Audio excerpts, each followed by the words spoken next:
ಮೂವಿಯ ಹೆಸರು Aryan. Movie starting ನಲ್ಲಿ ಒಂದು ನ್ಯೂಸ್ ಚಾನೆಲ್ ಅನ್ನ ತೋರಿಸ್ತಾರೆ. ಇದರಲ್ಲೊಬ್ರು ಲೇಡಿ ಜರ್ನಲಿಸ್ಟ್ ಇದ್ದಾರೆ, ಜೊತೆಗೆ ಒಬ್ರು ಎಡಿಟರ್ ಇದ್ದಾರೆ. ಇವರು ಸೋ ಕಾಲ್ಡ್ ಒಳ್ಳೆಯ ಜರ್ನಲಿಸ್ಟ್ ಗಳಾಗಿದ್ರು ಒಂದಾನೊಂದು ಕಾಲದಲ್ಲಿ. ಈಗ TRP ಗೋಸ್ಕರ ಏನ್ ಮಾಡ್ಲಿಕ್ಕೆ ಬೇಕಾದ್ರೂ ರೆಡಿ ಇದ್ದಾರೆ. ಯಾರೋ ಒಬ್ರು ಪೊಲಿಟಿಷಿಯನ್ದು ಇಂಟರ್ವ್ಯೂ ಮಾಡೋದಿರತ್ತೆ, ಅವರ ಸ್ಕ್ಯಾಂಡಲ್ ಗಳನ್ನೆಲ್ಲ ಚೆನ್ನಾಗಿ ಸ್ಟಡಿ ಮಾಡಿರ್ತಾರೆ ಲೇಡಿ ಜರ್ನಲಿಸ್ಟ್. ಸೊ ಆ ಪೊಲಿಟಿಷಿಯನ್ ಹೆದರ್ಕೊಂಡು ಇಂಟರ್ವ್ಯೂನೇ ಬೇಡ ಅಂತ ಕ್ಯಾನ್ಸಲ್ ಮಾಡ್ಕೊಂಡ್ಬಿಡ್ತಾರೆ. ಅದಕ್ಕೋಸ್ಕರ ಇವರು ಡಿಸೈಡ್ ಮಾಡ್ತಾರೆ ಒಬ್ಬ ಕಾಂಟ್ರವರ್ಷಿಯಲ್ ಫಿಲಂ ಆಕ್ಟರ್ ನ ಕರ್ಕೊಂಡು ಬಂದು ಇಂಟರ್ವ್ಯೂ ಮಾಡಬೇಕು ಅಂತ. ಈ ವ್ಯಕ್ತಿ ಒಬ್ಬ ವಿಮೆನೈಸರ್. ಪ್ರಪಂಚದ ಮುಂದೆ ಆತನನ್ನ ಟಫ್ ಕ್ವೆಶ್ಚನ್ ಗಳನ್ನ ಕೇಳಿ ಮರ್ಯಾದೆ ಕಳೆದ್ರೆ ನಮ್ಮ TRP ಹೆಚ್ಚಾಗತ್ತೆ ಅಂತ ಇವ್ರು ನ್ಯೂಸ್ ಚಾನೆಲ್ನವರು ಸ್ಕೆಚ್ ಹಾಕೊಂಡವ್ರೆ. ಇದಕ್ಕೆ ಪ್ಯಾರಲಲ್ ಆಗಿ ಒಬ್ಬ ಮಧ್ಯಮ ವಯಸ್ಕ ವ್ಯಕ್ತಿಯನ್ನ ತೋರಿಸ್ತಾರೆ. ಮನೆಯಲ್ಲಿ ಇವ್ರು ಒಬ್ರೇ ಇದಾರೆ, ಅಡಿಗೆ ಮಾಡ್ಕೊಂಡು ಊಟ ಮಾಡಿ ಮನೆಗೆ ಬೀಗ ಹಾಕಿ ಬೀಗನ ತೆಗೆದು ಎಸ್ದ್ಬಿಟ್ಟು ಎಲ್ಲೋ ಹೋಗ್ತಿದ್ದಾರೆ. ನೆಕ್ಸ್ಟ್ ಸೀನ್ ಅಲ್ಲಿ ಇಂಟರ್ವ್ಯೂ ಶುರು ಆಗತ್ತೆ. ಆ ಫಿಲಂ ಆಕ್ಟರ್ ಹೆಸರು ಕೈಲಾಶ್ ಅಂತ. ಈ ಲೇಡಿ ಜರ್ನಲಿಸ್ಟ್ ಹೆಸರು ನಯನಾ. ಇವರು ಸಿಕ್ಕಾಪಟ್ಟೆ ಫೇಮಸ್. ಇವರ ಶೋನ ಇಡೀ ರಾಜ್ಯವೇ ಕುಂತು ನೋಡತ್ತೆ. ಕೈಲಾಶ್ಗೆ ಇವರ ಪ್ರಥಮ ಪ್ರಶ್ನೆ, ನಿಮ್ಮ ಮೇಲೆ ಎಷ್ಟೊಂದು ಫ್ರಾಡ್ ಕೇಸ್ಗಳಿವೆ, ಅದರ ಬಗ್ಗೆ ನಿಜ ಹೇಳಿ. ಕೈಲಾಶ್ ಹೇಳ್ತಾರೆ, ಇದೆಲ್ಲ ಪಿತೂರಿ, ನನ್ನ ಬೆಳವಣಿಗೆಯನ್ನ ಸಹಿಸಲಾಗದೆ ಎಷ್ಟೊಂದ್ ಜನ ನನ್ನ ಮೇಲೆ ಫ್ರಾಡ್ ಕೇಸ್ ಹಾಕಿದ್ದಾರೆ. ಮೀಡಿಯಾದವರು ಅದನ್ನೇ ಹಿಡ್ಕೊಂಡು ನನ್ನ ಚಾರಿತ್ರವಧಿಯನ್ನ ಮಾಡ್ತಿದ್ದಾರೆ ಅಂತ. ಬೇಸಿಕಲಿ ಫಿಲಂ ಆಕ್ಟರ್ ಒಳ್ಳೆ ಪೊಲಿಟಿಷಿಯನ್ ತರ ಮಾತಾಡ್ತಿದ್ದಾರೆ. ಜೊತೆಗೆ ನಾನು ಈ ಮಟ್ಟಕ್ಕೆ ಫೇಮಸ್ ಆಗಿಲ್ಲಕ್ಕೆ ಇಲ್ಲಿರುವ ಪಬ್ಲಿಕ್ ಕಾರಣ ಅಂತ ಶೋ ನೋಡ್ತಿರುವ ಆಡಿಯನ್ಸ್ ಕಡೆಗೆ ಕೈ ತೋರಿಸ್ತಾರೆ. ಈಗ ಆಡಿಯನ್ಸ್ ನಲ್ಲಿ ಆ ಮಧ್ಯಮ ವಯಸ್ಕ ವ್ಯಕ್ತಿ ಕುಂತಿದ್ದಾರೆ. ಅವ್ರು ಹೇಳ್ತಾರೆ, ನೀನು ಫ್ರಾಡು, ನಿನ್ನನ್ನ ಫಾಲೋ ಮಾಡೋ ಫಾಲೋಯರ್ಸ್ಗಳು ಫ್ರಾಡ್ಗಳು, ಅವರೆಲ್ಲ ಈಡಿಯಟ್ಗಳು ಅಂತ. ಹೀರೋ ಹೇಳ್ತಾರೆ, ಹಂಗೆಲ್ಲ ಜನಗಳನ್ನ ಬೈಬಾರ್ದು, ನನ್ ಟ್ಯಾಲೆಂಟ್ ಇರೋದಕ್ಕೆ ಅವರೆಲ್ಲ ನನ್ನ ಹಿಂದೆ ಬಂದಿರೋದು, ಟ್ಯಾಲೆಂಟ್ ಇಲ್ಲ ಅಂದಿದ್ರೆ ಗೌರ್ಮೆಂಟ್ ನನ್ಗೆ ಅವಾರ್ಡ್ ಕೊಡ್ತಿತ್ತ ಅಂತ ಹೇಳ್ತಾರೆ. ಆಗ ಈ ಮಧ್ಯಮ ವಯಸ್ಕ ವ್ಯಕ್ತಿ ಕುಂತಿದ್ದ ಜಾಗದಿಂದ ಎದ್ದು ಬಂದು ಇವ್ರ ಹತ್ರಕ್ಕೆ, ನೀನೇನ್ ರಿಯಲ್ ಆಕ್ಟರ್ ಅಲ್ಲಪ್ಪ, ದುಡ್ಡು ಕೊಟ್ಬಿಟ್ಟು ಅವಾರ್ಡ್ ತಗೊಂಡಿದ್ಯಾ ಅಂತ ಹೇಳ್ತಾರೆ. ಹೀರೋ ಊರ್ಕೊಳ್ತಾರೆ, ನ್ಯಾಷನಲ್ ಟಿವಿನಲ್ಲಿ ನನ್ನ ಅವಮಾನ ಮಾಡೋಕೆ ಈ ತರ ಕರ್ಸಿದೀರಾ ಅಂತ ಹೇಳಿ ಇಂಟರ್ವ್ಯೂ ಇಂದ ಎದ್ದು ಹೋಗ್ಲಿಕ್ಕೆ ಟ್ರೈ ಮಾಡ್ತಾರೆ. ಆಗ ಈ ಮಧ್ಯಮ ವಯಸ್ಕ ವ್ಯಕ್ತಿ ಗನ್ ತಗೊಂಡು ಈತನ ಕಾಲಿಗೆ ಶೂಟ್ ಮಾಡ್ತಾರೆ ಅಂಡ್ ಎಲ್ಲರಿಗೂ ಹೆದರಿಸ್ತಾರೆ. ಯಾರು ಇಲ್ಲಿಂದ ಹೊರಗೆ ಹೋಗುವಂತಿಲ್ಲ, ಡೋರ್ಸ್ ಎಲ್ಲ ಲಾಕ್ ಆಗಿದೆ, ಹೊರಗಡೆ ಇರೋರು ಒಳಗಡೆನೂ ಬರುವಂತಿಲ್ಲ. ಜೊತೆಗೆ ನಾನು ಹೇಳೋದೆಲ್ಲ ಕ್ಯಾಮ್ರಾದಲ್ಲಿ ರೆಕಾರ್ಡ್ ಆಗ್ತಾ ಇರಬೇಕು, ಲೈವ್ ಹೋಗ್ತಾ ಇರಬೇಕು, ಇಲ್ಲ ಅಂದ್ರೆ ನಯನಾನ್ ಸಾಯಿಸ್ಬಿಡ್ತೀನಿ ಅಂತ ಬ್ಲಾಕ್ ಮೇಲ್ ಮಾಡ್ತಾರೆ. ಅಂಡ್ ಈ ಹೀರೋ ಏನ್ ಸಾಯೋದಿಲ್ಲ, ಬಟ್ ನೆಕ್ಸ್ಟ್ 1 ಅವರ್ ನಲ್ಲಿ ಮತ್ತೊಬ್ಬ ವ್ಯಕ್ತಿ ಸಾಯ್ತಾನೆ, ಅದಂತೂ ಖಚಿತ ಅಂತ ಹೇಳ್ತಾರೆ. ಈಗ ಆಡಿಯನ್ಸ್ ಎಲ್ಲ ಕುತೂಹಲದಿಂದ ನೋಡ್ತಿದ್ದಾರೆ. ಸ್ಟೇಟ್ ಪೊಲೀಸ್ ಕೂಡ ಅಲರ್ಟ್ ಆಗ್ಬಿಡ್ತಾರೆ. ನಮ್ಮ ಅವಿನಾಶ್ ಇಲ್ಲಿ DCP ಏನೋ ಆಗಿದ್ದಾರೆ, ಅವರು ಕಬೀರ್ ಅನ್ನುವ ವ್ಯಕ್ತಿಯನ್ನ ಈ ಸಿಚುವೇಶನ್ ಹ್ಯಾಂಡ್ಲ್ ಮಾಡೋಕೆ ಕಳಿಸ್ತಾರೆ. ಒಳಗಡೆ ನಯನಾ ಈ ವ್ಯಕ್ತಿಯನ್ನ ಕೇಳ್ತಾರೆ, ಯಾರನ್ ಸರ್ ನೀವು ನೆಕ್ಸ್ಟ್ 1 ಅವರ್ ನಲ್ಲಿ ಕೊಲೆ ಮಾಡೋರಿದ್ದೀರಿ ಅಂತ. ಆ ವ್ಯಕ್ತಿ ಹೇಳ್ತಾರೆ, ಅವರ ಹೆಸರು ನಾರಾಯಣ. ಈಗ ನಾರಾಯಣ ಅಂತ ಸ್ಟುಡಿಯೋನಲ್ಲಿ ಯಾರಾದ್ರೂ ಇದಾರ ಅಂತ ಎಲ್ಲರೂ ಸರ್ಚ್ ಮಾಡ್ಲಿಕ್ಕೆ ಶುರು ಮಾಡ್ತಾರೆ. ಅಷ್ಟ್ರಲ್ಲಿ ಕಬೀರ್ ಅವರು ಬಂದು ಬಿಲ್ಡಿಂಗ್ ನ ಲೇಔಟ್ ಅನ್ನ ತರಿಸ್ಕೊಳ್ತಾರೆ. ಜೊತೆಗೆ ಈ ವ್ಯಕ್ತಿ ಗನ್ನ ಹೇಗೆ ಒಳಗಡೆ ತಗೊಂಡೋದ್ರು ಅಂತ ರಿಸರ್ಚ್ ಮಾಡ್ಲಿಕ್ಕೆ ಶುರು ಮಾಡ್ತಾರೆ. ಇವರ ಕೈನಲ್ಲಿ ಬರೀ ಕೊಡೆ ಇತ್ತು, ನಾವೆಲ್ಲ ಸರ್ಚ್ ಮಾಡಿ ಒಳಗಡೆ ಕಳಿಸಿದ್ವಿ ಅಂತ ನ್ಯೂಸ್ನವ್ರು ಹೇಳ್ತಾರೆ.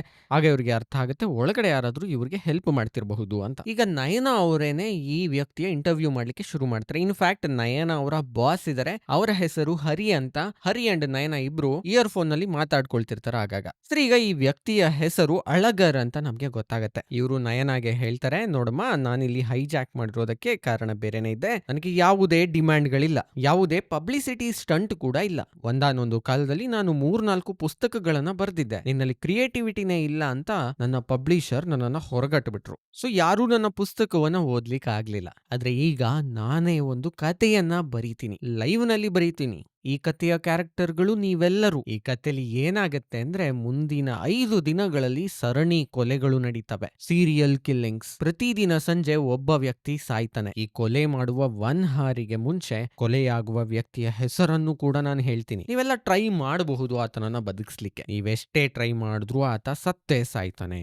ಆಗ ನಯನ ಹೇಳ್ತಾರೆ, ಇದ್ಯಾವ ಸ್ಪೆಷಲ್ ಕತೆ ಸರ್, ಈ ತರಹದ 100 ಪುಸ್ತಕಗಳು ಬಂದಿವೆ, ಸಾವಿರಾರು ಸೀರಿಯಲ್ ಕಿಲ್ಲರ್ ಗಳನ್ನ ನಾವು ನೋಡಿದೀವಿ. ನಿಮ್ ಪಬ್ಲಿಷರ್ ಹೇಳಿದ್ ನಿಜ, ನಿಮ್ಮಲ್ಲಿ ಯಾವುದೇ ಕ್ರಿಯೇಟಿವಿಟಿ ಇಲ್ಲ, ನಿಮ್ ಕಥೆಯಲ್ಲಿ ಏನು ಸ್ಪೆಷಾಲಿಟಿ ಇಲ್ಲ ಅಂತ ಹೀಯಾಳಿಸ್ತಾರೆ. ಜೊತೆಗೆ ಹೇಳ್ತಾರೆ, ನಾನು ಒಂದು ಒಳ್ಳೆ ಐಡಿಯಾ ಕೊಡ್ತೀನಿ, ಗನ್ನನ್ನ ಕೆಳಗಿಟ್ಬಿಟ್ಟು ಸರೆಂಡರ್ ಆಗ್ಬಿಡಿ, 3-4 ವರ್ಷ ಶಿಕ್ಷೆ ಆಗ್ಬೋದು, ಆಮೇಲೆ ಹೊರಗಡೆ ಬರಬಹುದು ಅಂತ. ಅಷ್ಟರಲ್ಲಿ ಪೊಲೀಸರು ಒಳಗೆ ಎಂಟ್ರಿ ಆಗಿ ಈ ವ್ಯಕ್ತಿಯನ್ನ ಶೂಟ್ ಮಾಡ್ಲಿಕ್ಕೆ ಸಿದ್ಧರಾಗ್ತಾರೆ. ಇದಕ್ಕೆ ಪ್ಯಾರಲಲ್ ಆಗಿ ಹರಿ ಅವರಿಗೆ ಇಲ್ಲಿ ಬಂದಿರುವ ಆಡಿಯನ್ಸ್ ಲಿಸ್ಟ್ ಎಲ್ಲ ಹೋಗುತ್ತೆ. ಆ ಲಿಸ್ಟ್ ಅಲ್ಲಿರುವ ನಾರಾಯಣ್ ಇವರೊಬ್ರೇ, ಇವರ ಹೆಸರು ನಾರಾಯಣನ್ ಅಳಗರ್ ಅಂತ. ಈ ವಿಚಾರ ಇಯರ್ಫೋನ್ ನ ಮುಖಾಂತರ ನಯನಾಗೆ ಹೋಗುತ್ತೆ. ಆಗ ನಯನಾಗೆ ಫ್ಲಾಶ್ ಆಗುತ್ತೆ. ಈ ಕಥೆಯ ಟ್ವಿಸ್ಟ್ ಏನಪ್ಪಾ ಅಂದ್ರೆ, ಇಲ್ಲಿ ನಡೆಯುವ ಕೊಲೆ ನಾರಾಯಣ್ ರವರದು, ಅಂದ್ರೆ ಅಳಗರ್ ರವರದು. ಸೊ ಅಳಗರ್ ಅವರನ್ನ ಕ್ಲಾರಿಫೈ ಮಾಡಿ ಅಂತ ಹೇಳ್ತಾರೆ. ಆಗ ಅಳಗರ್ ಹೇಳ್ತಾರೆ, ನಿನಗೆ ಏನು ಕ್ಲಾರಿಫಿಕೇಶನ್ ಈಗ ಸಿಗೋದಿಲ್ಲ, ಬಟ್ ಕತೆಯ ಸಸ್ಪೆನ್ಸ್ ಇರೋದೇ ಅಲ್ಲಿ. ಕತೆಯ ವಿಲ್ಲನ್ ನಾನು, ಬಟ್ ನಾನೇ ಮೊದಲು ಸತ್ತೋಗ್ಬಿಡ್ತೀನಿ. ನಾನು ಸತ್ತ ನಂತರವೂ ಇನ್ನ 5 ಜನಗಳು ಹೇಗೆ ಸಾಯ್ತಾರೆ ಅನ್ನೋದೇ ಕತೆ. ಈ ಕತೆಗೆ ನೀನೇ ಹೀರೋಯಿನ್. ಆ ಪೊಲೀಸ್ ಇನ್ಸ್ಪೆಕ್ಟರ್ ಕಬೀರ್ ಇದಾರಲ್ಲ, ಅವರೇ ಹೀರೋ. ಈಗ ಅರ್ಥ ಆಯ್ತಾ ನನ್ನ ಕ್ರಿಯೇಟಿವಿಟಿ ಅಂತ ಹೇಳಿ ಗನ್ ತಗೊಂಡು ತಮ್ಮ ತಲೆಗೆ ಶೂಟ್ ಮಾಡ್ಕೊಂಡು ಸತ್ತೋಗ್ಬಿಡ್ತಾರೆ. ಇವಾಗ ನಯನಾಗಿಂತ ನನ್ಗೆ ಕುತೂಹಲ ಜಾಸ್ತಿ ಆಗ್ಬಿಡಿದೆ, ಹೆಂಗ್ ಕೊಲೆ ಮಾಡ್ತೀವಯ್ಯ 5 ಜನನ ಅಂತ. ಸರಿ, ಈಗ ಈ ಕೇಸನ್ನ ಸಾಲ್ವ್ ಮಾಡೋಕೆ ಒಬ್ಬ ಇನ್ಸ್ಪೆಕ್ಟರ್ ಅನ್ನ ನೇಮಿಸಬೇಕು. ಆದ್ರೆ ಕಬೀರ್ ತುಂಬಾ ಬಿಸಿ, ಸಿಎಂಗೆ ಏನೋ ಸೆಕ್ಯೂರಿಟಿ ಕೊಡ್ಬೇಕಂತೆ. ಈ ಕಾರಣದಿಂದ ನಂಬಿ ಅನ್ನುವ ಒಬ್ಬ ಡೈನಾಮಿಕ್ ಪೊಲೀಸ್ ಆಫೀಸರ್ ನ ಕರೆಸಲಾಗುತ್ತೆ. ಈ ನಂಬಿ ಪರ್ಸನಲ್ ಲೈಫ್ ಅಲ್ಲಿ ಹೆಂಡತಿನ ದೂರ ಮಾಡ್ಕೊಂಡಿದ್ದಾರೆ. ಯಾವಾಗ್ಲೂ ಕೆಲಸ ಅನ್ಕೊಂಡು ಹೆಂಡತಿ ಡಿವೋರ್ಸ್ಗೆ ಅಪ್ಲೈ ಮಾಡ್ಬಿಟ್ಟಿದ್ದಾರೆ. ಬಟ್ ಇವ್ರಿಗೆ ಡಿವೋರ್ಸ್ ಕೊಡೋಕೆ ಇಷ್ಟ ಇಲ್ಲ.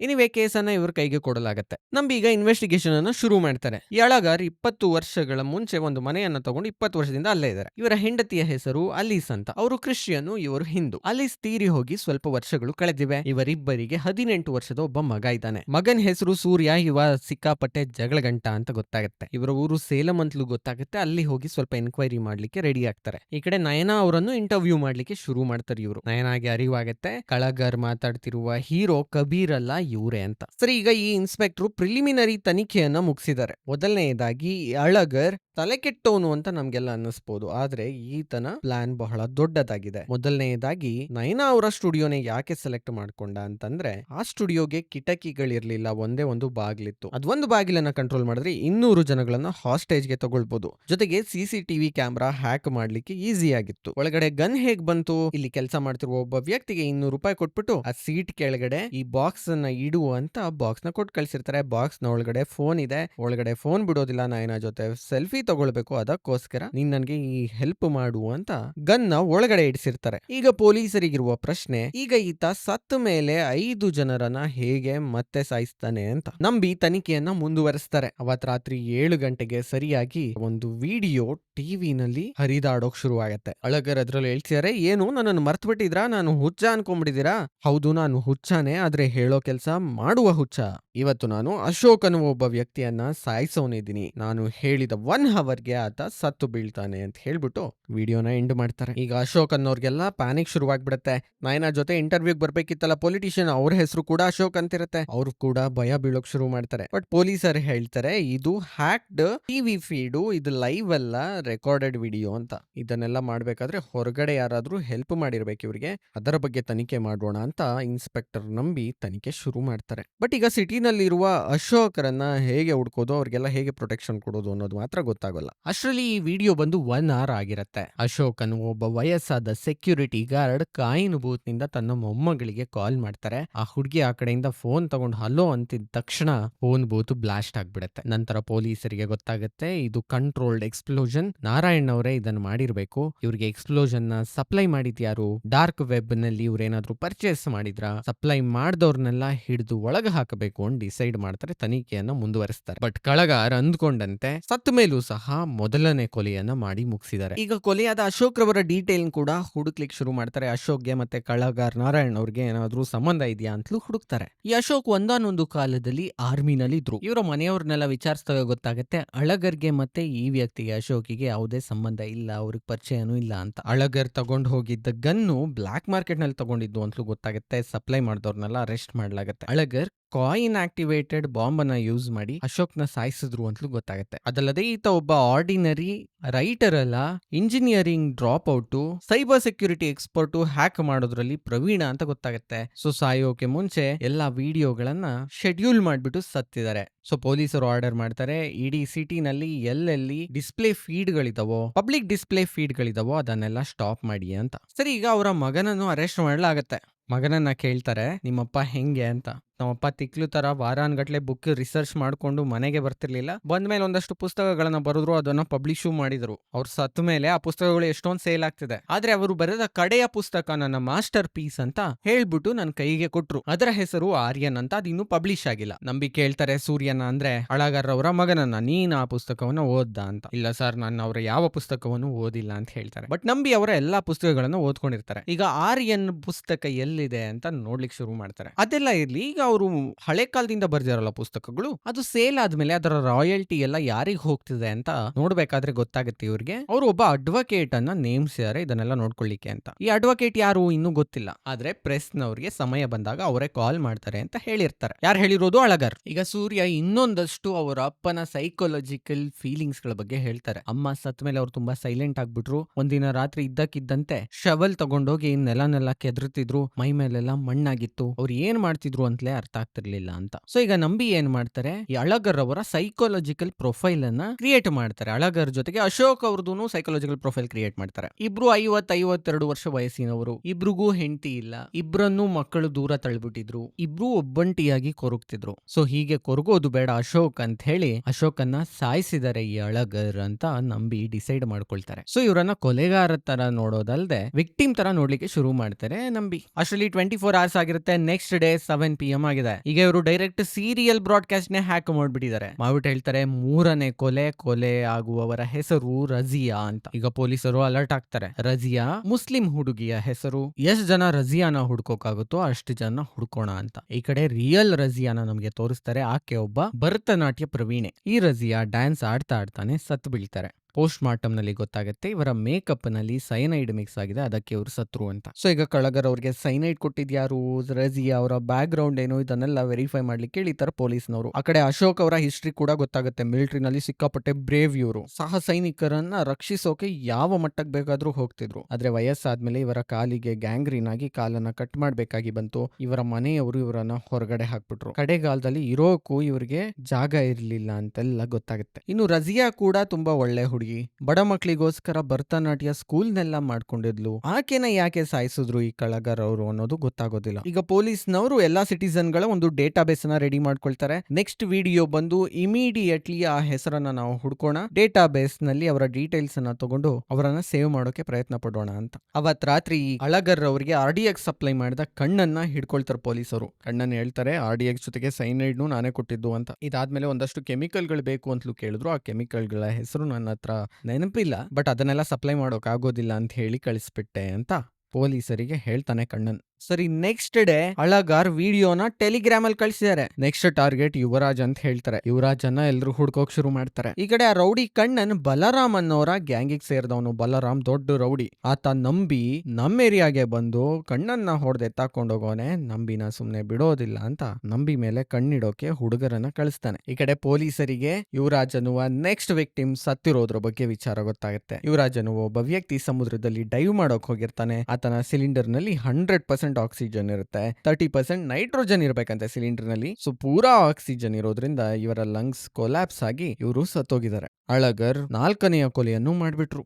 ನಂಬಿ ಈಗ ಈ ಎಲ್ಲಾ ಮರ್ಡರ್ ಗಳಲ್ಲಿ ಕಾಮನ್ ಫ್ಯಾಕ್ಟರ್ ಏನಿದೆ ಅಂತ ಹುಡುಕ್ಲಿಕ್ಕೆ ಶುರು ಮಾಡ್ತಾರೆ. ರೂಟೀನ್ ಹ್ಯಾಬಿಟ್ಸ್ ಕಾಮನ್ ಫ್ಯಾಕ್ಟರ್ ಅಂತ ಡಿಸೈಡ್ ಮಾಡ್ತಾರೆ. ಅಂದ್ರೆ ಅಶೋಕ್ ಅವರು ಪ್ರತಿದಿನ 8 ಗಂಟೆಗೆ ಮನೆಗೆ ಕಾಲ್ ಮಾಡ್ತಿದ್ರು. ಸೊ ಎವ್ರಿ ಡೇ ಅವ್ರು ಮಾಡ್ತಿದ್ರಲ್ಲ, ಅಲ್ಲಿ ಬಾಂಬ್ ಇಡೋದು ಈಸಿ ಆಯ್ತು. ಎರಡನೇದು ರಜಿಯಾ, ಅವ್ರು ಯಾವಾಗ್ಲೂ ಡ್ಯಾನ್ಸ್ ಆಡ್ಲಿಕ್ಕೆ ಹೋಗ್ತಿದ್ರು. ಅಲ್ಲಿ ಡ್ಯಾನ್ಸ್ ಆಡುವಾಗ ಮೇಕಪ್ ಮಾಡ್ಕೊಳ್ತಿದ್ರು. ಒಂದೇ ಮೇಕಪ್ ಕಿಟ್ ಅನ್ನ ಯೂಸ್ ಮಾಡ್ತಿದ್ರು, ಅದರಲ್ಲಿ ವಿಷ ಹಾಕ್ಲಿಕ್ಕೆ ಅನುಕೂಲ ಆಯ್ತು. ನೆಕ್ಸ್ಟ್ ಯುವರಾಜ್ ಯಾವಾಗ್ಲೂ ಸಿಲಿಂಡರ್ ಇಟ್ಕೊಂಡು ನೀರೊಳಗಡೆ ಡೈವ್ ಮಾಡ್ತಿದ್ರು. ಆ ಸಿಲಿಂಡರ್ ನಲ್ಲಿ ಅದ್ರ ಮುಖಾಂತರ ಅವರನ್ನ ಸಾಯಿಸೋಕೆ ಅನುಕೂಲ ಆಯ್ತು. ಇದಿಷ್ಟೇ ಕಾಮನ್ ಫ್ಯಾಕ್ಟರ್ ಅಂತ ಡಿಸೈಡ್ ಮಾಡ್ತಾರೆ. ಸೊ ಇದನ್ನೆಲ್ಲ ಮಾಡೋಕೆ ಆತ ಪರ್ಫೆಕ್ಟ್ ಆಗಿ ಪ್ಲಾನ್ ಮಾಡಿದರೆ. ಇದು ಪರ್ಫೆಕ್ಟ್ ಕ್ರೈಮ್ ಜೊತೆಗೆ ಪರ್ಫೆಕ್ಟ್ ಕ್ರಿಮಿನಲ್ ನ ಕೆಲಸ. ಸೊ ಈ ಕ್ರಿಮಿನಲ್ ಒಂದು ಮಾಸ್ಟರ್ ಪೀಸ್ ಅನ್ನ ರೆಡಿ ಮಾಡ್ತಿದ್ದಾರೆ, ಇವರ ಕಡೆಯ ಮಾಸ್ಟರ್ ಪೀಸ್. ಈ ಮಾಸ್ಟರ್ ಪೀಸ್ ನ ಹೆಸರು ಆರ್ಯನ್ ಅಂತ ಇಟ್ಟಿದ್ದಾರೆ. ಈಗ ನಂಬಿ ಆರ್ಯನ್ ಸ್ಪೆಲ್ಲಿಂಗ್ ಅನ್ನ ಬರ್ಕೊಳ್ತಾರೆ ಬೋರ್ಡ್ ಮೇಲೆ. ಮೊದಲನೇ ಎ ಅಳಗಾರ್, 2ನೇ ಎ ಅಶೋಕ್, 3ನೇ ಅಕ್ಷರ ಆರ್ ಫಾರ್ ರಜಿಯಾ, 4ನೇ ಅಕ್ಷರ ವೈ ಫಾರ್ ಯುವರಾಜ್, ಉಳಿದಿದ್ದು ಎನ್ ಮಾತ್ರ. ಕಡೆಯ ವ್ಯಕ್ತಿಯ ಹೆಸರು ಎನ್ ಇಂದ ಶುರುವಾಗುತ್ತೆ ಅಂತ. ಈ ವ್ಯಕ್ತಿ 9 ಆಗಿರ್ಬೋದಾ ಅಂತ ನನಗೆ ಡೌಟ್ ಶುರುವಾಗಿದೆ. ನೆಕ್ಸ್ಟ್ ಪೊಲೀಸರಿಗೆ ಅಳಗಾರ್ ನೇಮಿಸಿರುವ ಅಡ್ವೊಕೇಟ್ ಸಿಗ್ತಾರೆ. ಈ ಲಾಯರ್ಗೆ ಅಳಗರ್ ಒಂದು ವಿಲ್ ಬರ್ದಿಟ್ಟು ಹೋಗಿರ್ತಾರೆ. ನನ್ನ ಸಾವಿನ ನಂತರ ನನ್ನ ಎಲ್ಲ ಆಸ್ತಿಯ ಹಕ್ಕುದಾರ ಈ ಲಾಯರ್ ಆಗಿರ್ತಾರೆ. ನನ್ನ ಆಸ್ತಿಯನ್ನೆಲ್ಲ ಇವರು writers welfare, army welfare, teachers welfare, green piece, care India, Nightingale welfare, police welfare of ಇಂಡಿಯಾಗೆ ಹಂಚಬೇಕು ಅಂತ ಹೇಳಿರ್ತಾರೆ. ಸೊ ಆರ್ಮಿ ವೆಲ್ಫೇರ್ ಅಸೋಸಿಯೇಷನ್ ಗೆ ಸಂಬಂಧಪಟ್ಟವರು Ashok, teachers welfare Raziya, writers welfare Alagar, Greenpeace Yuvraj, ಇನ್ ಮಿಕ್ಕಿದ್ದು police welfare, Nightingale welfare, care India. ಇವ್ರು 3 ಜನಕ್ಕೆ ಸಂಬಂಧಪಟ್ಟ ಯಾವ ವ್ಯಕ್ತಿಗಳನ್ನಾದ್ರೂ ನೆಕ್ಸ್ಟ್ ಇವ್ರು ಸಾಯಿಸ್ತಾರೆ ಅಂತ ಕ್ಲೂ ಗೊತ್ತಾಗುತ್ತೆ. ಪೊಲೀಸ್ ವೆಲ್ಫೇರ್ಗೆ ಇವರು ಆಲ್ರೆಡಿ 2 ಲಕ್ಷ ಡೊನೇಟ್ ಮಾಡಿದಾರಂತೆ. ಸೊ ಪೊಲೀಸರಿಗೆ ಸಂಬಂಧಪಟ್ಟವರು ಯಾರನ್ನು ಕೊಲೆ ಮಾಡೋದಿಲ್ಲ ಅಂತ ಅದನ್ನ ಕ್ಯಾನ್ಸಲ್ ಮಾಡ್ತಾರೆ, ಯಾಕಂದ್ರೆ ಆಲ್ರೆಡಿ ಡೊನೇಟ್ ಆಗ್ಬಿಟ್ಟಿದೆಯಲ್ಲ. ಕೇರ್ ಇಂಡಿಯಾ ಒಂದು ವಿಮೆನ್ಸ್ ರೈಟ್ಸ್ ಗ್ರೂಪ್, ನೈಟಿಂಗೇಲ್ ಒಂದು ನರ್ಸ್ ಗಳಿಗೆ ಸಂಬಂಧಪಟ್ಟ ಗ್ರೂಪ್. ನೆಕ್ಸ್ಟ್ ವಿಕ್ಟಿಮ್ಸ್ ಒಬ್ಬ ವಿಮೆನ್ ಆಕ್ಟಿವಿಸ್ಟ್ ಮತ್ತೆ ಒಬ್ರು ನರ್ಸ್ ಆಗಿರ್ತಾರೆ. ನೆಕ್ಸ್ಟ್ ಡೇ ನೆಕ್ಸ್ಟ್ ವಿಡಿಯೋ ಬರುತ್ತೆ, ವಿಕ್ಟಿಮ್ ಹೆಸರು ಆಶಾ ಅಂತ ಹೇಳ್ತಾರೆ. ಸೊ ಈಗ ನರ್ಸ್ ಆಶಾಗಳನ್ನ ಇಡೀ ಸ್ಟೇಟ್ ನಲ್ಲಿ ಹುಡ್ಕೋಕ್ ಶುರು ಮಾಡ್ತಾರೆ. ಅದ್ರಲ್ಲಿ ಒಬ್ರು ಆಶಾ ಪ್ರೊಫೈಲ್ ತುಂಬಾ ಹಳೆಯ ವಿಕ್ಟಿಮ್ಸ್ ಗಳಿಗೆ ಮ್ಯಾಚ್ ಆಗುತ್ತೆ. ಈ ಆಶಾ ತುಂಬಾ ಒಳ್ಳೆಯ ನರ್ಸು, ಕೋವಿಡ್ ಟೈಮ್ ನಲ್ಲಿ ಎಷ್ಟೊಂದ್ ಜನಕ್ಕೆ ಟ್ರೀಟ್ಮೆಂಟ್ ಕೊಟ್ಟಿದ್ರು. ಇವ್ರ ಗಂಡ ಕೂಡ ಕೋವಿಡ್ ನಿಂದ ತೀರ್ಕೊಂಡ್ಬಿಟ್ರು. ಗಂಡ ತೀರ್ಕೊಂಡ್ಮೇಲೆ ಇವರು ಒಬ್ಬಂಟರಾಗ್ಬಿಟ್ರು. ಇವರ ಗಂಡನಿಗೆ ಬರ್ಬೇಕಾದ ದುಡ್ಡು ಕೂಡ ಬರ್ಲಿಲ್ಲ. ಸೊ ಇವರೇ ಇರ್ಬೋದು ನೆಕ್ಸ್ಟ್ ಟಾರ್ಗೆಟ್ ಅಂತ ಹೇಳಿ ನಂಬಿ ಆಶಾ ಅವರನ್ನ ಸೇವ್ ಮಾಡ್ಲಿಕ್ಕೆ ಅಂತ ಆಶಾ ಹತ್ರಕ್ಕೆ ಹೋಗ್ತಾರೆ ಅಂಡ್ ಅವ್ರನ್ನ ಸೇಫ್ ಆಗಿ ಪೊಲೀಸ್ ಜೀಪ್ ನಲ್ಲಿ ಕಳಿಸ್ತಾರೆ. ಬಟ್ ಕಳಿಸ್ತಿದ್ದಂಗೆ ಆಶಾ ಸತ್ತೋಗ್ಬಿಡ್ತಾರೆ. ನಂಬಿಗೆ ಫುಲ್ಲು ಡಿಸಪಾಯಿಂಟ್ ಆಗುತ್ತೆ. ಈಕೆನೆ ನೆಕ್ಸ್ಟ್ ವಿಕ್ಟಿಮ್ ಅಂತ ಗೊತ್ತಾದ್ರೂ ಸಹ ಈಕೆನ ಸೇವ್ ಮಾಡ್ಲಿಕ್ಕೆ ಆಗ್ಲಿಲ್ವಲ್ಲ ಅಂತ ಫುಲ್ಲು ಬೇಜಾರಾಗ್ಬಿಡ್ತಾರೆ. ಬಟ್ ಅವರ ಹೆಂಡತಿ ಅಂದ್ರೆ ಡಿವೋರ್ಸ್ಗೆ ಅಪ್ಲೈ ಮಾಡಿರುವ ಹೆಂಡತಿ ಹುರಿದುಂಬಿಸ್ತಾರೆ, ನಿನ್ನಿಂದ ಮಾತ್ರ ಈ ಕೇಸನ್ನ ಸಾಲ್ವ್ ಮಾಡ್ಲಿಕ್ಕೆ ಸಾಧ್ಯ. ನೀನು ಕೆಲ್ಸಕ್ಕೋಸ್ಕರ ಮನೆಯನ್ನೇ ಇಗ್ನೋರ್ ಮಾಡ್ತೀಯಾ, ಇನ್ಯಾರಿಗೂ ಇದೆಲ್ಲ ಸಾಧ್ಯ ಆಗೋದಿಲ್ಲ ಅಂತ. ಸೊ ಹೇಗಾದ್ರೂ ಮಾಡಿ ಕಡೆಯ ವಿಕ್ಟಿಮ್ ಅನ್ನ ಸೇವ್ ಮಾಡ್ಬೇಕು ಅಂತ ನಂಬಿ ಡಿಸೈಡ್ ಮಾಡ್ತಾರೆ. ಅಷ್ಟರಲ್ಲಿ ಒಬ್ಬ ಕೆಲಸದವರಿಗೆ ಬೆಂಚ್ ನ ಕೆಳಗಡೆ ಅವಿತಿಟ್ಟಿರುವ ಒಂದು ಮೊಬೈಲ್ ಸಿಗತ್ತೆ. ಪೊಲೀಸರು ಇನ್ವೆಸ್ಟಿಗೇಟ್ ಮಾಡಿದಾಗ ಮೊಬೈಲ್ ನಿಂದ ಇವತ್ತ ರಾತ್ರಿ ಕೊಲೆ ಆಗ್ಬೇಕಾಗಿದ್ದ ವ್ಯಕ್ತಿಯ ಹೆಸರನ್ನ ಹೇಳುವ ವಿಡಿಯೋ ಇಲ್ಲಿಂದ ಟ್ರಾನ್ಸ್ಮಿಟ್ ಆಗುತ್ತೆ ಅಂತ ಗೊತ್ತಾಗುತ್ತೆ. ಸೊ ಟ್ರಾನ್ಸ್ಮಿಟ್ ಆಗೋಕೆ 6-7 ಅವರ್ಸ್ ಮುಂಚೆನೆ ಮೊಬೈಲ್ ಸಿಕ್ಬಿಟ್ಟಿದೆ. ವಿಡಿಯೋನ ನೋಡ್ತಾರೆ. ವಿಡಿಯೋದಲ್ಲಿ ಅಳಗಾರು ಒಂದು ಟ್ವಿಸ್ಟ್ ಇಟ್ಬಿಡ್ತಾರೆ. ಕ್ಲೈಮ್ಯಾಕ್ಸ್ ನಲ್ಲಿ ಒಂದು ಟ್ವಿಸ್ಟ್ ಇರಲೇಬೇಕು. ಈ ಕಾರಣದಿಂದ ನಾನು ಕಡೆಯ ವಿಕ್ಟಿಮ್ ನ ಹೆಸರನ್ನ ಹೇಳೋದಿಲ್ಲ. ಬಟ್ ನಿಮ್ಗೆ ಆಲ್ರೆಡಿ ಗೊತ್ತಾಗಿದೆ ಆ ಹೆಸರು ಸ್ಟಾರ್ಟ್ ಆಗುತ್ತೆ ಎನ್ ನಿಂದ ಅಂತ. ಎನ್ ಫಾರ್ ಯಾರ ಹೆಸರು ಅಂತ ಹೇಳ್ಬೇಕಾ ನಂಬಿ ಅವರೇ ಅಂತ ವಿಡಿಯೋದಲ್ಲಿ ರೆಕಾರ್ಡ್ ಮಾಡಿಟ್ಬಿಟ್ಟಿದ್ದಾರೆ. ಎಲ್ರಿಗೂ ಶಾಕ್ ಆಗುತ್ತೆ, ನಂಬಿ ಹೆಸರನ್ನ ಇವ್ರು ಯಾಕೆ ಹೇಳಿದ್ರು ಅಂತ. ಸೊ ನಂಬಿನೇ ನೆಕ್ಸ್ಟ್ ವಿಕ್ಟಿಮ್ ಇರಬಹುದು ಅಂತ ಹೇಳಿ ಪೊಲೀಸರು ನಂಬಿಗೆ ಪ್ರೊಟೆಕ್ಷನ್ ಕೊಡ್ಲಿಕ್ಕೆ ಶುರು ಮಾಡ್ತಾರೆ. ಬಟ್ ನಂಬಿ ನಂಬೋದಿಲ್ಲ. ನನ್ನ ಹೆಸರು ಕೇವಲ ಕೋ ಇನ್ಸಿಡೆನ್ಸ್ ಅಷ್ಟೇ ಅಂತ ಹೇಳ್ತಾರೆ. ಬಟ್ ಪೊಲೀಸರು ಹೇಳ್ತಾರೆ, ನೀನು ಒಬ್ಬಂಟಿಗ ಹೆಂಡತಿಯಿಂದ ಸಪರೇಟ್ ಇದೆಯಾ, ಸೊ ನೀನು ಬೇರೆಲ್ಲ ವಿಕ್ಟಿಮ್ ಗಳ ಪ್ರೊಫೈಲ್ಗೆ ಸೆಟ್ ಆಗ್ತೀಯಾ, ನೀನೇ ನೆಕ್ಸ್ಟ್ ಕೊಲೆ ಅಂತ. ಬಟ್ ನಂಬಿ ಹೇಳ್ತಾರೆ, ನೋ ನೋ ನೋ ಅವರು ವಿಮೆನ್ ಆಕ್ಟಿವಿಸ್ಟ್ ಆಗಿರಬೇಕು, ನಾನಲ್ಲ ಅಂತ. ಸೊ ಪೊಲೀಸರು ನಂಬಿಯನ್ನ ಹೊರಗಡೆ ಬಿಡೋದಿಲ್ಲ. ಬಟ್ ನಾನ್ ಹೊರಗಡೆ ಬರ್ಲಿಲ್ಲ ಅಂದ್ರೂ ನಮ್ಮ ಪ್ಲಾನ್ ನಿಲ್ಸೋದು ಬೇಡ, ಬೇರೆ ಯಾರಾದ್ರೂ ಎನ್ನಿಂದ ಶುರುವಾಗುತ್ತೆ ಅವ್ರನ್ನೆಲ್ಲ ಹುಡುಕಿ ಅಂತ ಹೇಳಿ ಕಳಿಸ್ಬಿಡ್ತಾರೆ ನಂಬಿ. ಬಟ್ ಆ ವಿಡಿಯೋನ ಮತ್ತೆ ನೋಡುವಾಗ ಇವ್ರಿಗೆ ಅರ್ಥ ಆಗುತ್ತೆ, ಎನ್ನಿಂದ ಎನ್ ಫಾರ್ ನಯನ ಕೂಡ ಆಗಿರ್ಬೋದು. ಆಕೆ ಕೇಳುವ ಶಾರ್ಪ್ ಆದ ಪ್ರಶ್ನೆಗಳಿಂದ ಆಕೆ ಕೂಡ ವಿಮೆನ್ ಆಕ್ಟಿವಿಸ್ಟ್ ತರ ಆಗ್ತಾಳೆ, ಸೊ ಆಕೆಗೂ ಪ್ರೊಟೆಕ್ಷನ್ ಕೊಡಿ ಅಂತ ಹೇಳ್ತಾರೆ. ನಂತರ ಆತನ ವಿಡಿಯೋನ ಮತ್ತೆ ಮತ್ತೆ ನೋಡುವಾಗ ಆ ವಿಡಿಯೋದಲ್ಲಿ ಅಳಗಾರ್ನ ಒಂದು ಡೈರಿ ಕಾಣುತ್ತೆ. ಈ ಡೈರಿ ಮೊದಲು ಕೂಡ ಸಿಕ್ಕಿರತ್ತೆ ಇನ್ಸ್ಪೆಕ್ಟರ್ಗೆ, ಬಟ್ ಅದ್ರೊಳಗಡೆ ಎಲ್ಲ ಬ್ಲಾಂಕ್ ಶೀಟ್ ಗಳಿರ್ತವೆ. ಆದ್ರೆ ಈಗ ವಿಡಿಯೋದಲ್ಲಿ ಮತ್ತೆ ಡೈರಿ ಕಾಣಿಸ್ಕೊಂಡಿರೋದ್ರಿಂದ ಡೈರಿಯನ್ನ ಥರೋಲಿ ಚೆಕ್ ಮಾಡ್ಲಿಕ್ಕೆ ಶುರು ಮಾಡ್ತಾರೆ. ಆ ಡೈರಿಯನ್ನ ಬೆಂಕಿಗೆ ಹಿಡಿದಾಗ ಅದರಲ್ಲಿ ಬರೆದಿರುವ ಅಕ್ಷರಗಳೆಲ್ಲ ಕಾಣ್ತವೆ. ಪ್ಲಾನ್ ಎಲ್ಲ ರಿವೀಲ್ ಆಗುತ್ತೆ. ಕಡೆಯ ಪ್ಲಾನ್ ನಲ್ಲಿ ಒಂದು ಸೀಕ್ರೆಟ್ ರೂಮ್ ಇದೆ ಇವರ ಮನೆಯಲ್ಲಿ. 8 PM ಅಲ್ಲಿ ಕ್ಲೈಮ್ಯಾಕ್ಸ್ ನಡೆಯುತ್ತೆ ಅಂತಲೂ ಬರ್ದಿದ್ದಾರೆ. ಸೊ ಆತನ ಮನೆಯಲ್ಲಿ ಒಂದು ಸೀಕ್ರೆಟ್ ರೂಮ್ ಇದೆ, ಅದನ್ನ ಸರ್ಚ್ ಮಾಡೋಣ ಅಂತ ನಂಬಿ ಅವರು ಆತನ ಮನೆಯ ಕಡೆಗೆ ಹೋಗ್ತಾರೆ. ಅಷ್ಟರಲ್ಲಿ ಆ ರೌಡಿ ಕಡೆಯವರು ನಂಬಿ ಮೇಲೆ ಅಟ್ಯಾಕ್ ಮಾಡೋಕ್ ಶುರು ಮಾಡ್ತಾರೆ. ನಂಬಿ ಅವರಿಗೆಲ್ಲ ಹೊಡೆದು ಅಳಗಾರ್ ಅವರ ಮನೆಗೆ ಬರ್ತಾರೆ. ಈ ಕಡೆ ಪೊಲೀಸ್ನವರಿಗೆ ನಳಿನಿ ಅನ್ನುವ ಮತ್ತೊಬ್ಬ ಆಕ್ಟಿವಿಸ್ಟ್ ಕೂಡ ಸಿಗ್ತಾರೆ. ಅವರ ಮನೆ ಹತ್ರಕ್ಕೆ ಹೋದ್ರೆ ಅವರು 1 ವಾರದಿಂದ ಕಾಣೆಯಾಗಿರುವ ವಿಚಾರ ಗೊತ್ತಾಗುತ್ತೆ. ಸೊ ನಳಿನಿಗೋಸ್ಕರ ಮಿಕ್ಕ ಪೊಲೀಸರು ಹುಡ್ಕೋಕ್ ಶುರು ಮಾಡ್ತಾರೆ. ನಂಬಿಗೆ ಅಳಗಾರ್ ಅವರ ಮನೆಯಲ್ಲಿ ಒಂದು ಸುರಂಗ ಮಾರ್ಗ ಇದೆ ಅಂತ ಗೊತ್ತಾಗುತ್ತೆ. ಅದ್ರ ಒಳಗಡೆ ಹೋದಾಗ ಒಂದು ದೊಡ್ಡ ಲ್ಯಾಬ್ ಇದೆ. ಆ ಲ್ಯಾಬ್ಗೆ ಎಂಟರ್ ಆಗಿದ ತಕ್ಷಣ ಟಿವಿಯಲ್ಲಿ ಮತ್ತೊಂದು ವಿಡಿಯೋ ಪ್ಲೇ ಆಗುತ್ತೆ. ನನ್ನ ಸ್ಟೋರಿಯ ಹೀರೋ ನೀನು ಇಲ್ಲಿ ಬಂದೇ ಬರ್ತೀಯ ಅಂತ ನನಗೆ ಗೊತ್ತಿತ್ತು. ಈ ಪ್ಲಾನ್ ಹಾಕಿ 10 ವರ್ಷ ಆಯ್ತು. ಆ ಪಾರ್ಕ್ ನಲ್ಲಿ ಕ್ಲೀನ್ ಮಾಡ್ತಿದ್ದ ಹುಡುಗಿಗೆ ಮೊಬೈಲ್ ಸಿಗುವಂತೆ ಇಟ್ಟಿದ್ದೆ ನಾನು. ಅಷ್ಟ್ ಹೇಳ್ತಾ ನೀನು ಹೇಗೆ ಬಚಾವ್ ಆಗ್ತೀಯ ನಂಬಿ ಅಂತ ಹೇಳಿ ಅವರು ನಿಂತಿರುವ ಜಾಗವನ್ನ ಒಂದು ಗ್ಲಾಸ್ ಬಾಕ್ಸ್ ನಿಂದ ಸುತ್ತುವರೆದು ಅದಕ್ಕೆ ನೀರ್ ತುಂಬುವಂತೆ ಆಟೋಮೇಟೆಡ್ ಆಗಿ ಮಿಷಿನರಿಯನ್ನು ಸೆಟ್ ಮಾಡಿರ್ತಾರೆ. ಅಂದ್ಕೊಂಡಂತೆ ನೀರ್ ತುಂಬತ್ತೆ. ನಂಬಿಗೆ ಉಸಿರಾಡೋಕೆ ಸಾಧ್ಯನೇ ಆಗೋದಿಲ್ಲ, ನೀರಲ್ಲಿ ಮುಳುಗಿದ್ದಾರೆ. ಇನ್ನೇನೋ ಅವ್ರು ಸತ್ತೇ ಹೋಗ್ಬಿಡ್ತಾರೆ ಅಂತ ನಾವು ಅನ್ಕೊಂಡಿರ್ತೀವಿ. ಆಗ ನಂಬಿ ಗ್ಲಾಸ್ ಅನ್ನ ಹೊಡೆದು ಹೊರಗಡೆ ಬರ್ತಾರೆ. ಅಲ್ಲಿಗೆ ಮಿಕ್ಕ ಪೊಲೀಸ್ನವರು ಬರ್ತಾರೆ. ನೀವು ಆರಾಮಾಗಿದ್ದೀರಾ ಸರ್ ಅಂತ. ನಂಬಿ ಹೇಳ್ತಾರೆ, ನೋ ನೋ ನೋ ನಾನೇನೋ ಆರಾಮಾಗಿದ್ದೀನಿ, ಬಟ್ ಈ ಪ್ಲಾನ್ ಇಲ್ಲಿಗೆ ಎಂಡ್ ಆಗೋದಿಲ್ಲ, ಬೇರೆ ಏನೋ ಮಾಡ್ತಾನೆ ಅಳಗಾರ್ ಅಂತ. ಸೊ ಫೈನಲ್ ವಿಕ್ಟಿಮ್ ನ ಹೆಸರು ನಳಿನಿ ಇರ್ಬೋದು.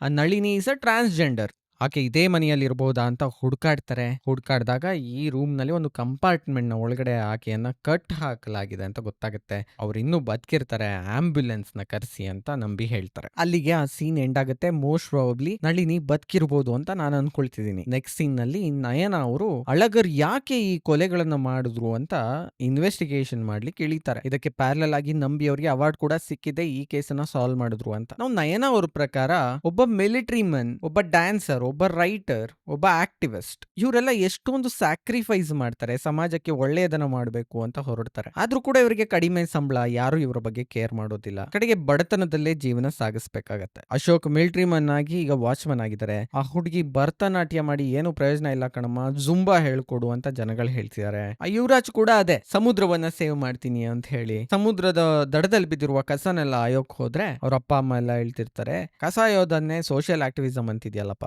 ಏನ್ ಪ್ರಯೋಜನ ಇದ್ರಿಂದ ಅಂತ. ಇದೇ ತರ ನರ್ಸ್ಗೆ ಕೂಡ ಹೀಯಾಳಿಸಿ ಮಾತಾಡ್ತಿರ್ತಾರೆ. ಸೊ ಎಲ್ಲರದು ಥ್ಯಾಂಕ್ಲೆಸ್ ಜಾಬ್ ಆಗ್ಬಿಡಿದೆ. ಸಮಾಜಕ್ಕೆ ಒಳ್ಳೇದು ಮಾಡ್ತಿದ್ರು ಕೂಡ ಯಾರು ಇವರಿಗೆ ರೆಸ್ಪೆಕ್ಟ್ ಕೊಡ್ತಿಲ್ಲ. ನಳಿನಿ ಕೂಡ ಅಷ್ಟೇ ಮಂಗಳಮುಖಿ ಆಗಿರೋದ್ರಿಂದ ಫ್ಯಾಮಿಲಿ ಅವ್ರು ಕೂಡ ಅವರನ್ನ ಹತ್ರಕ್ಕೆ ಸೇರಿಸ್ತಿರ್ಲಿಲ್ಲ. ಸೊ ಇವರನ್ನೆಲ್ಲ ಪ್ರಪಂಚದ ಮುಂದೆ ತರಬೇಕಾಗಿತ್ತು. ಒಳ್ಳೆ ಮಾತಲ್ಲಿ ಹೇಳಿದ್ರೆ ಯಾರು ಕೇಳ್ತಿರ್ಲಿಲ್ಲ. ಈ ಕಾರಣದಿಂದ ಅಳಗರ್ ಇವರನ್ನೆಲ್ಲ ಕೊಲೆ ಮಾಡಿ ಸಮಾಜದ ಮುಂದೆ ತಂದಿಟ್ಟ ಅಂತ. ಆದ್ರೆ ಅಳಗರ್ ಮಾಡಿ ಸರಿನಾ? ನೋ, ಹೀಸ್ ಅ ಸೈಕೋಟಿಕ್ ಸೀರಿಯಲ್ ಕಿಲ್ಲರ್. ಅವನನ್ನ ಹೀರೋ ಮಾಡಬೇಡಿ ನೀವು, ಆದ್ರೆ ಆತನ ವಿಕ್ಟಿಮ್ಸ್ ಗಳ ಬಗ್ಗೆ ಪ್ರಚಾರ ಮಾಡಿ. ಅವನ್ ತರ ಸೈಕೋಪಾತ್ಗಳು ನಮ್ಗೆ ಬೇಡ, ಆದ್ರೆ ಸಮಾಜ ಸುಧಾರಕರು ನಮ್ಗೆ ಬೇಕಾಗಿದೆ ಅಂತ ನಂಬಿ ಮೀಡಿಯಾದವ್ರಿಗೆಲ್ಲ ಹೇಳ್ತಾರೆ. ಮೂವಿಯ ಫೈನಲ್ ಸೀನ್ ನಲ್ಲಿ ನಯನ ನಂಬಿನ ಕೇಳ್ತಾರೆ, ಫೈನಲ್ ವಿಡಿಯೋದಲ್ಲಿ ಆತ ನಂಬಿ ಹೆಸರನ್ನ ಯಾಕೆ ಕರ್ದ, ಇದೆಲ್ಲ ಒಂದು ಕೋಇನ್ಸಿಡೆನ್ಸ್, ನನ್ನ ಹೆಸರು ನಳಿನಿ, ನಿಮ್ಮ ಹೆಸರು ನಂಬಿ, ಇನ್ನೊಬ್ಳ ಹೆಸರು ನಯನ ಅನ್ನೋದು ಅಂತ. ಆಗ ನಂಬಿ ಹೇಳ್ತಾರೆ, ಈ ಟ್ರಾನ್ಸ್ಜೆಂಡರ್ ನಳಿನಿ ಇದ್ರಲ್ಲ ಅವರ ಮೊದಲ ಹೆಸರು ನಂಬಿ ಆಗಿತ್ತು, ಆ ಕಾರಣದಿಂದ ನಂಬಿ ಅಂತ ಅಳಗರ್ ಅವರು ಕರೆದಿದ್ದಾರೆ. ಅಳಗಾರ್ಗೆ ಗೊತ್ತಿರ್ಲಿಲ್ಲ ನಂಬಿನೇ ಬಂದು, ಅಂದ್ರೆ ಇನ್ಸ್ಪೆಕ್ಟರ್ ನಂಬಿನೇ ಬಂದು ಇದನ್ನ ಇನ್ವೆಸ್ಟಿಗೇಟ್ ಮಾಡ್ತಾರೆ ಅಂತ. ಬಿಕಾಸ್ ಈ ಇನ್ವೆಸ್ಟಿಗೇಟಿಂಗ್ ಆಫೀಸರ್ ಯಾರು ಬೇಕಾದ್ರೂ ಆಗಿರಬಹುದಿತ್ತು ಅಂತ. ಅಷ್ಟರಲ್ಲಿ ಅಳಗರ್ ಅವರ ಕಡೆಯ ಪುಸ್ತಕ ಆರ್ಯನ್ ಪೊಲೀಸರ ಕೈಗೆ ಸಿಗತ್ತೆ. ಆ ಪುಸ್ತಕದ ಕಥೆಯನ್ನ ಓದ್ಲಿಕ್ಕೆ ಶುರು ಮಾಡ್ತಾರೆ ನಂಬಿ. ಅದ್ರಲ್ಲಿ ಗೊತ್ತಾಗತ್ತೆ ನಂಬಿಯನ್ನ ಕೂಡ ಈ ಅಳಗರ್ ಪ್ಲಾನ್ ಮಾಡಿ ಈ ಇನ್ವೆಸ್ಟಿಗೇಷನ್ಗೆ ಕರೆದಿದ್ದಾರೆ. 6 ವರ್ಷಗಳಿಂದ ನಂಬಿಯನ್ನ ಫಾಲೋ ಮಾಡ್ತಿದ್ದಾರೆ. ಅವರ ಶ್ರದ್ಧಾ ಭಕ್ತಿಯನ್ನ ನೋಡಿ ಅವರನ್ನೇ ಕಥೆಯ ಹೀರೋ ಮಾಡ್ಕೊಂಡಿದ್ದಾರೆ. ಅಂಡ್ ಫೈನಲ್ ಪೇಜ್ ನಲ್ಲಿ ಒಂದು ಟ್ವಿಸ್ಟ್ ಕೂಡ ಇಟ್ಟಿದ್ದಾರೆ. 6ನೇ victim is it Nalini R Nambi ಅಂತ. ಇದೇ ಕಾರಣದಿಂದಲೇ ನಂಬಿಯನ್ನ ನೀರಲ್ಲಿ ಮುಳುಗಿಸಿ ನೇನ್ ಸಾಯಿಸ್ಬಿಟ್ರು. ಸತ್ರು ಅನ್ನುವಾಗ ಅವರು ಗ್ಲಾಸ್ ಅನ್ನ ಹೊಡ್ಕೊಂಡು ಹೊರಗಡೆ ಬಂದ್ರು, ನಳಿನಿಯನ್ನ ರೆಸ್ಕ್ಯೂ ಮಾಡಿದ್ರು. Unless I miss something, Nalini ಇನ್ನೂ ಬದುಕಿದ್ದಾರೆ ಅಂತ ನಾನು ಅಂದ್ಕೊಳ್ತಿದ್ದೀನಿ. ಅಂಡ್ ಪುಸ್ತಕದಲ್ಲಿ ಕೂಡ 6ನೇ ಕೊಲೆಯ ಮುಂದೆ, ಅಂದ್ರೆ 6ನೇ ವಿಕ್ಟಿಮ್ ನ ಮುಂದೆ ಒಂದು ಕ್ವೆಶ್ಚನ್ ಮಾರ್ಕ್ ಹಾಕಿರ್ತಾರೆ. ಸೊ ಬೇಸಿಕಲಿ 6ನೇ ಕೊಲೆ ಯಾರ್ದು ಅನ್ನೋದ್ರಲ್ಲಿ ಇನ್ನೂ ದ್ವಂದ್ವ ಇದ್ದೇ ಇದೆ. ಅಲ್ಲಿಗೆ ಮೂವಿ ಎಂಡ್ ಆಗುತ್ತೆ. ಒಂಥರ ಡಿಫ್ರೆಂಟ್ ಆಗಿದೆ ಗುರು ಮೂವಿ, ನೆಟ್ಫ್ಲಿಕ್ಸ್ ನ ಇದೆ, ಒಂದ್ಸಲ ನೋಡಬಹುದು. Thank you so much for watching. Take care, bye, ಜೈ ಹಿಂದ್, ಜೈ ಕರ್ನಾಟಕ.